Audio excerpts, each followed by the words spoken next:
Uncle Tom's Cabin, or Life Among the Lowly, by Harriet Beecher Stowe, Vol.1, Chapter 1, in which the reader is introduced to a man of humanity.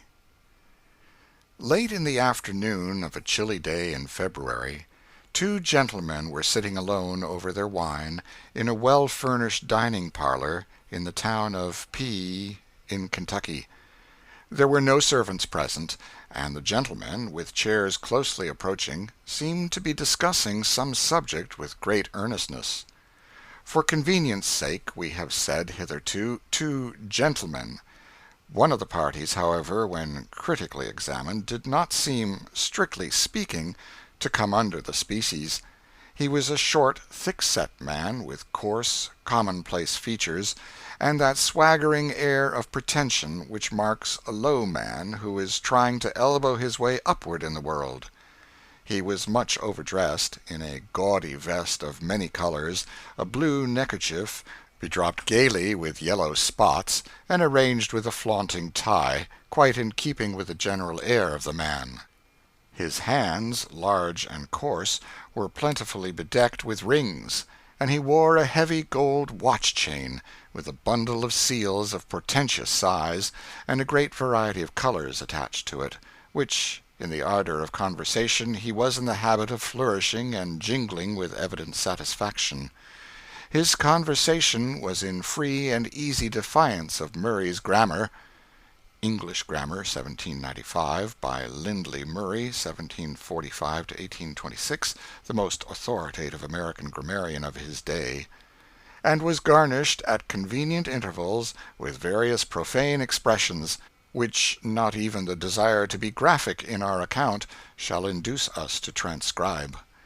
His companion, Mr. Shelby, had the appearance of a gentleman, and the arrangements of the house and the general air of the housekeeping indicated easy and even opulent circumstances. As we before stated, the two were in the midst of an earnest conversation. "That is the way I should arrange the matter," said Mr. Shelby. "I can't make trade that way, I positively can't, Mr. Shelby," said the other, holding up a glass of wine between his eye and the light.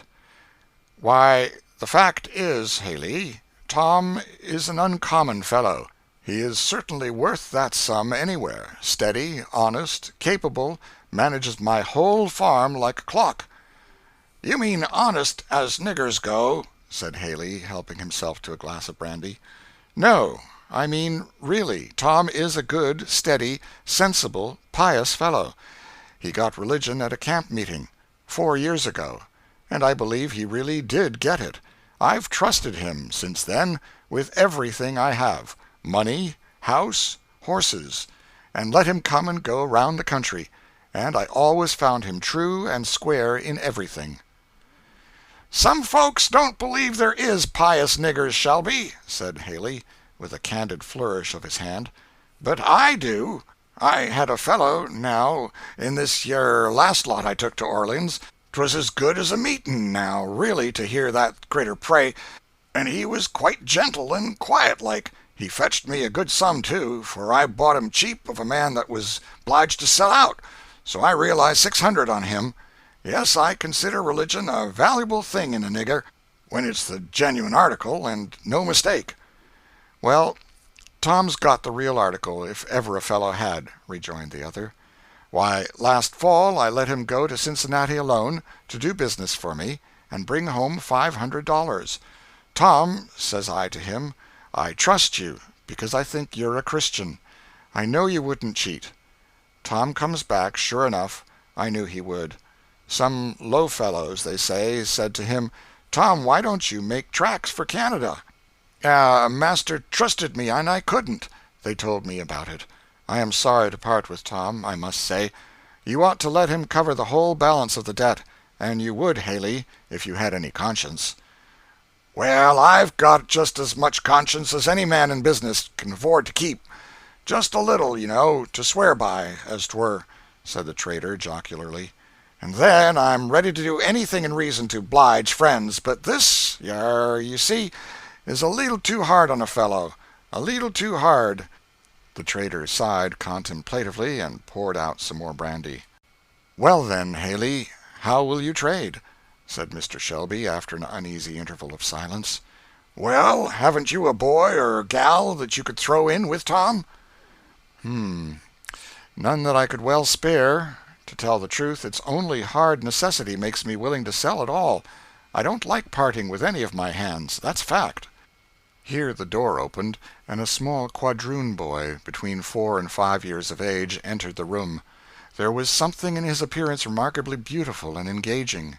His black hair, fine as floss silk, hung in glossy curls about his round, dimpled face, while a pair of large, dark eyes, full of fire and softness, looked out from beneath the rich, long lashes as he peered curiously into the apartment. A gay robe of scarlet and yellow plaid, carefully made and neatly fitted, set off to advantage the dark and rich style of his beauty, and a certain comic air of assurance, blended with bashfulness, showed that he had been not unused to being petted and noticed by his master. "Hello, Jim Crow," said Mr. Shelby, whistling and snapping a bunch of raisins towards him. "Pick that up, now." The child scampered, with all his little strength, after the prize, while his master laughed. "Come here, Jim Crow," said he. The child came up, and the master patted the curly head and chucked him under the chin.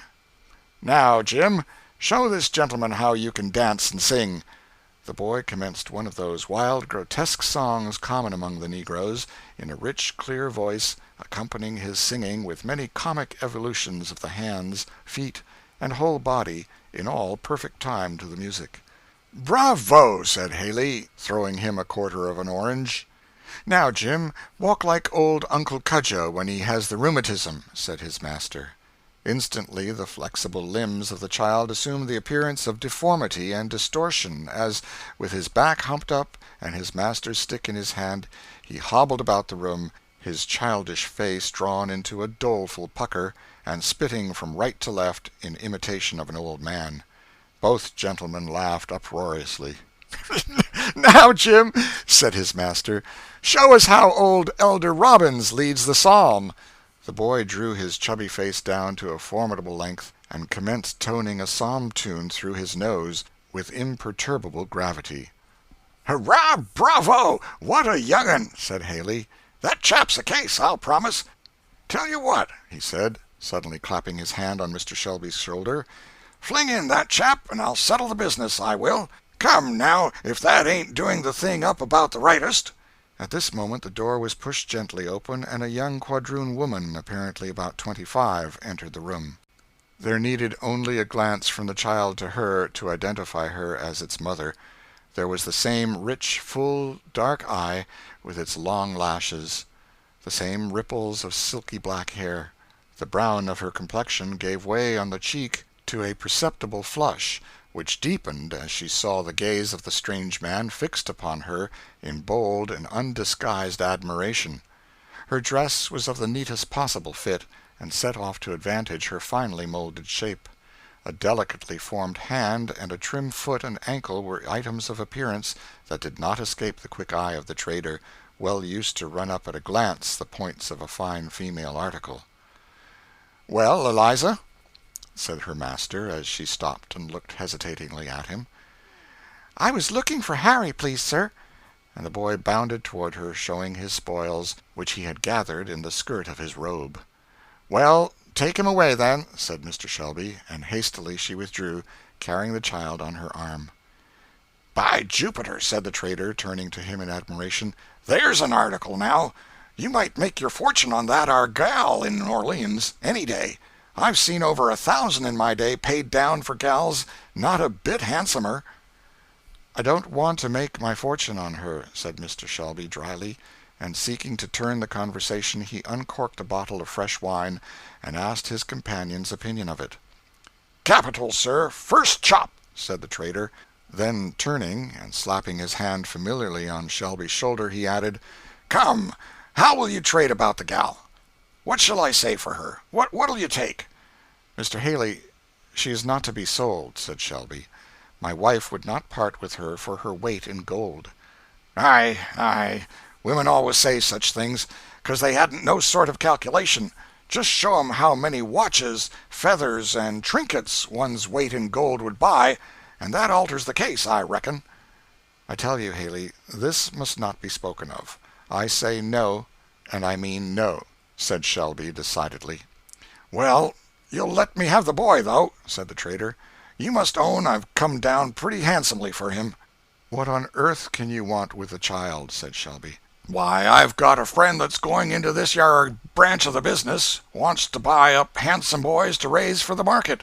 Fancy articles entirely. Sell for waiters and so on to rich uns that can pay for handsome ones. It sets off one of your great places, a real handsome boy to open door, wait, and tend. They fetch a good sum, and this little devil is such a comical musical concern, he's just the article." "I would rather not sell him," said Mr. Shelby thoughtfully. "The fact is, sir, I'm a humane man, and I hate to take the boy from his mother, sir." "Oh, you do? La, yes, something of that are natter. I understand perfectly. It is mighty unpleasant getting on with women sometimes. I allus hates these yar screechin', screamin' times. They are mighty unpleasant. But as I manages business, I generally avoids 'em, sir. Now, what if you get the girl off for a day or a week or so? Then the thing's done quietly, all over before she comes home. Your wife might get her some earrings or a new gown or some such truck, to make up with her." "I'm afraid not." "Lor bless you, yes. These critters ain't like white folks, you know. They gets over things, only managed right. Now, they say," said Haley, assuming a candid and confidential air, "that this kind of trade is hardening to the feelings. But I never found it so. Fact is, I never could do things up the way some fellers manage the business. I've seen 'em as would pull a woman's child out of her arms and set him up to sell, and she's screeching like mad all the time. Very bad policy. Damages the article. Makes 'em quite unfit for service sometimes. I knew a real handsome gal once in Orleans as was entirely ruined by this sort of handling. The fellow that was trading for her didn't want her baby, and she was one of your real high sort when her blood was up. I tell you, she squeezed up her child in her arms, and talked and went on real awful. It kinder makes my blood run cold to think of it. And when they carried off the child and locked her up, she just went raving mad and died in a week. Clear waste, sir, of $1,000, just for want of management. There's where 'tis. It's always best to do the humane thing, sir. That's been my experience." And the trader leaned back in his chair and folded his arm with an air of virtuous decision, apparently considering himself a second Wilberforce. The subject appeared to interest the gentleman deeply, for while Mr. Shelby was thoughtfully peeling an orange, Haley broke out afresh, with becoming diffidence, but as if actually driven by the force of truth to say a few words more. "It don't look well now for a feller to be praising himself, but I say it just because it's the truth. I believe I'm reckoned to bring in about the finest droves of niggers that is brought in. At least I've been told so. If I have once, I reckon I have 100 times, all in good case, fat and likely, and I lose as few as any man in the business. And I lays it all to my management, sir. And humanity, sir, I may say, is the great pillar of my management." Mr. Shelby did not know what to say, and so he said, "Indeed." "Now, I've been laughed at for my notions, sir, and I've been talked to. They ain't poplar, and they ain't common. But I stuck to 'em, sir. I've stuck to 'em, and realized well on 'em. Yes, sir, they have paid their passage, I may say." And the trader laughed at his joke. There was something so piquant and original in these elucidations of humanity that Mr. Shelby could not help laughing in company. Perhaps you laugh too, dear reader, but you know humanity comes out in a variety of strange forms nowadays, and there is no end to the odd things that humane people will say and do. Mr. Shelby's laugh encouraged the trader to proceed. "It's strange, now, but I never could beat this into people's heads. Now, there was Tom Loker, my old partner, down in Natchez. He was a clever fellow, Tom was, only the very devil with niggers. On principle 'twas, you see, for a better-hearted feller never broke bread. 'Twas his system, sir. I used to talk to Tom. "Why, Tom," I used to say, "when your gals take on and cry, what's the use of cracking on 'em over the head and knocking on 'em round? It's ridiculous," says I, "and don't do no sort of good. Why, I don't see no harm in their crying," says I. "It's nater," says I, "and if nater can't blow off one way it will another. Besides, Tom," says I, "it just spiles your gals. They get sickly and down in the mouth, and sometimes they gets ugly, particularly yallow gals do, and it's the devil and all getting on 'em broke in. Now," says I, "why can't you kinder coax 'em up and speak 'em fair? Depend on it, Tom, a little humanity thrown in along goes a heap further than all your jawing and cracking, and it pays better," says I. "Depend on it." But Tom couldn't get the hang on it, and he spiled so many for me that I had to break off with him, though he was a good-hearted fellow, and as fair a business hand as is going. "And do you find your ways of managing do the business better than Tom's?" said Mr. Shelby. "Why, yes, sir, I may say so. You see, when I anyways can, I takes a leetle care about the onpleasant parts, like selling young'uns and that. Get the gals out of the way, out of sight, out of mind, you know, and when it's clean done and can't be helped, they naturally gets used to it. 'Tain't, you know, as if it was white folks that's brought up in the way of 'spected to keep their children and wives and all that. Niggers, you know, that's fetched up properly, han't no kind of 'spectations of no kind, so all these things comes easier." "I'm afraid mine are not properly brought up, then," said Mr. Shelby. "S'pose not. You Kentucky folks spile your niggers. You mean well by 'em, but 'tain't no real kindness after all. Now, a nigger, you see, what's got to be hacked and tumbled around the world and sold to Tom and Dick and the Lord knows who, 'tain't no kindness to be giving on him notions and expectations and bringing on him up too well, for the rough and tumble comes all the harder on him arter.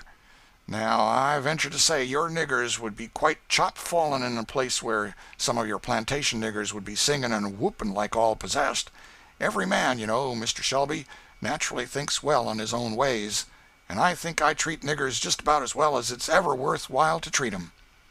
"It's a happy thing to be satisfied," said Mr. Shelby, with a slight shrug, and some perceptible feelings of a disagreeable nature. "Well," said Haley, after they had both silently picked their nuts for a season, "what do you say?" "I'll think the matter over and talk with my wife," said Mr. Shelby. "Meantime, Haley, if you want the matter carried on in the quiet way you speak of, you'd best not let your business in this neighborhood be known. It will get out among my boys, and it will not be a particularly quiet business getting away any of my fellows, if they know it, I'll promise you." "Oh, certainly, by all means, Mum, of course. But I'll tell you, I'm in a devil of a hurry, and shall want to know as soon as possible what I may depend on," said he, rising and putting on his overcoat. "Well, call up this evening between 6 and 7, and you shall have my answer," said Mr. Shelby, and the trader bowed himself out of the apartment. "I'd like to have been able to kick the fellow down the steps," said he to himself, as he saw the door fairly closed, "with his impudent assurance. But he knows how much he has me at advantage. If anybody had ever said to me that I should sell Tom down south to one of those rascally traders, I should have said, 'Is thy servant a dog, that he should do this thing?' And now it must come, for aught I see. And Eliza's child, too. I know that I shall have some fuss with wife about that, and for that matter about Tom, too. So much for being in debt. Hey ho! The fellow sees his advantage, and means to push it." Perhaps the mildest form of the system of slavery is to be seen in the state of Kentucky. The general prevalence of agricultural pursuits of a quiet and gradual nature, not requiring those periodic seasons of hurry and pressure that are called for in the business of more southern districts, makes the task of the negro a more healthful and reasonable one, while the master, content with a more gradual style of acquisition, has not those temptations to hard-heartedness which always overcome frail human nature when the prospect of sudden and rapid gain is weighed in the balance, with no heavier counterpoise than the interests of the helpless and unprotected. Whoever visits some estates there and witnesses the good-humored indulgence of some masters and mistresses and the affectionate loyalty of some slaves, might be tempted to dream the oft-fabled poetic legend of a patriarchal institution, and all that. But over and above the scene there broods a portentous shadow, the shadow of law. So long as the law considers all these human beings, with beating hearts and living affections, only as so many things belonging to a master, so long as the failure, or misfortune, or imprudence, or death of the kindest owner may cause them any day to exchange a life of kind protection and indulgence for one of hopeless misery and toil, so long it is impossible to make anything beautiful or desirable in the best regulated administration of slavery.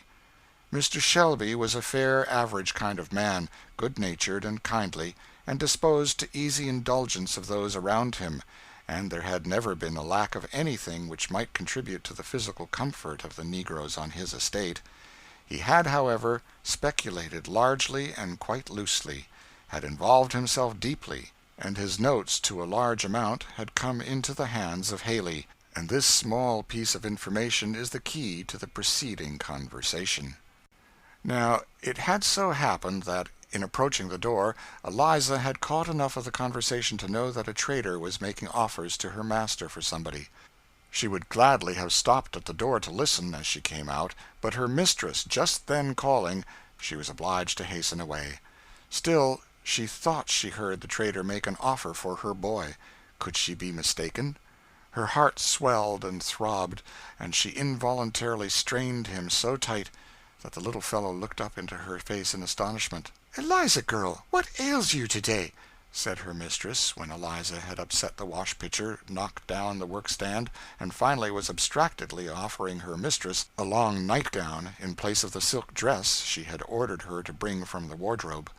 Eliza started. "Oh, missus," she said, raising her eyes. Then, bursting into tears, she sat down in a chair and began sobbing.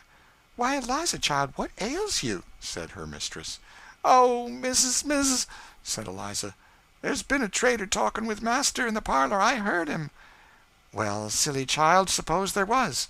"Oh, missus, do you suppose master would sell my Harry?" And the poor creature threw herself into a chair and sobbed convulsively. "Sell him? No, you foolish girl. You know your master never deals with those Southern traders, and never means to sell any of his servants, as long as they behave well.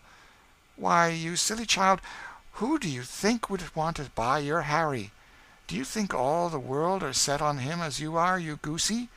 Come, cheer up and hook my dress. There now, put my back hair up in that pretty braid you learnt the other day, and don't go listening at doors any more."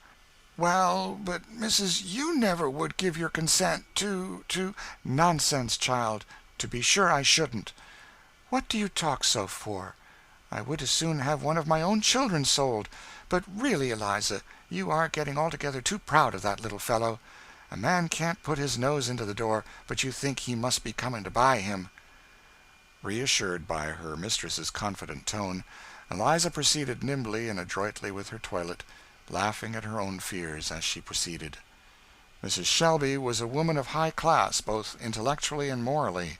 To that natural magnanimity and generosity of mind which one often marks as characteristic of the women of Kentucky, she added high moral and religious sensibility and principle, carried out with great energy and ability into practical results.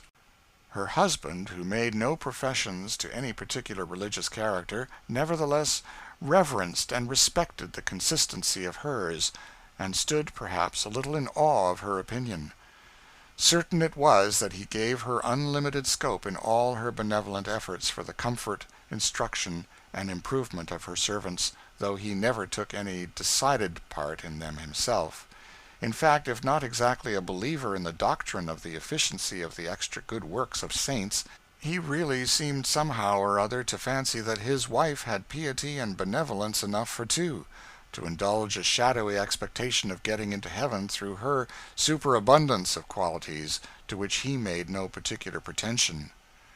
The heaviest load on his mind, after his conversation with the trader, lay in the foreseen necessity of breaking to his wife the arrangement contemplated, meeting the importunities and opposition which he knew he should have reason to encounter.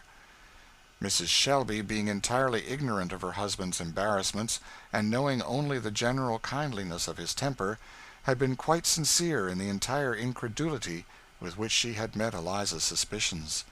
In fact, she dismissed the matter from her mind, without a second thought, and, being occupied in preparations for an evening visit, it passed out of her thoughts entirely. End of chapter 1.